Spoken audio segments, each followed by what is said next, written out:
ഇന്ന് നോർത്ത് ഈസ്റ്റിനെതിരെയുള്ള മത്സരം അങ്ങനെ 1-1 എന്ന സ്കോറിൽ സമനിലയിൽ അവസാനിച്ചിരിക്കുകയാണ്. തുടർച്ചയായിട്ടുള്ള പരാജയങ്ങൾ നേരിട്ട കേരള ബ്ലാസ്റ്റേഴ്സിന് ഇതെന്തായാലും ആശ്വാസം നൽകുന്ന ഒരു കാര്യം തന്നെയാണ്. തുടർച്ചയായിട്ട് 2 മത്സരങ്ങളിൽ ഇപ്പോൾ കേരള ബ്ലാസ്റ്റേഴ്സ് അൺബീറ്റൺ ആണ് എന്നുള്ളത് അല്പം ആശ്വാസം നൽകുന്ന കാര്യം തന്നെയാണ്.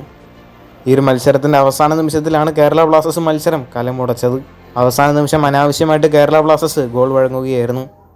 ഈ ഒരു സമനിലയോടെ ഈ ഒരു സീസണിൽ 9 മത്സരങ്ങൾ കളിച്ച കേരള ബ്ലാസ്റ്റേഴ്സിന് നിലവിലുള്ളത് 5 പോയിന്റുകളാണ്.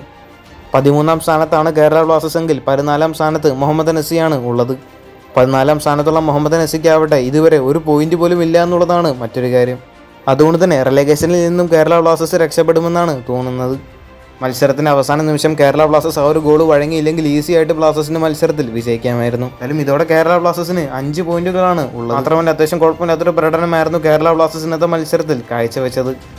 ഇനി അടുത്ത മത്സരം വരുന്ന 18-ന് ജംഷഡ്പൂർ എഫ്സിക്കെതിരെയാണ്. മാത്രമല്ല ആ ഒരു മത്സരവും കേരള ബ്ലാസ്റ്റേഴ്സിന്റെ ഹോം മത്സരം കൂടിയാണ്. എന്തായാലും കേരള ബ്ലാസ്റ്റേഴ്സ് പോയിന്റുകൾ ഡ്രോപ്പ് ചെയ്യാതിരിക്കട്ടെ എന്ന് പ്രതീക്ഷിക്കാം. ഇന്നത്തെ മത്സരത്തിൽ എടുത്തു പറയേണ്ട ഒരു താരമാണ് ഫാലു ഇന്ത്യ. ഇഡിലും പെർഫോമൻസ് തന്നെയായിരുന്നു ഫാലു ഇന്നത്തെ മത്സരത്തിൽ കാഴ്ചവെച്ചത്.